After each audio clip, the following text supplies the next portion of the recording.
Կարիք չկա։ Ես չեմ հասկանում, այդ բժիշկ է եղել, թե կոշկա կար։ Ոնց կարա կարիք չլինի։ Երեխեք դուք ոնց չեք հասկանում, որ մարդը պայթյունից չի կարա լրիվ խլանա։ Կարա մասամբ խլանա։ Ու մասամբ կարա լսի։ Եվ երկրորդ,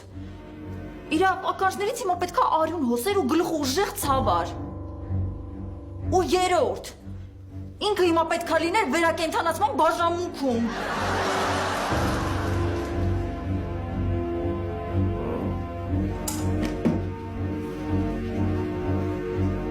Չպապայի արևլիկ։ Պապայ արեք։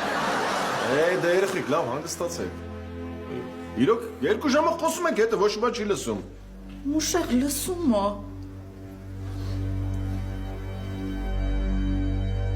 Տամարա, դու հիմա ինձ լսում ես։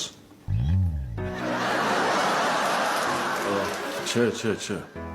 Այս զուգատիպություն էր։ Ինքը հաստատ շուրտերով կարդաց։ Մի րոպե, հեսա ես կապացուցեմ, որ ինքը չի լսում, նայեք։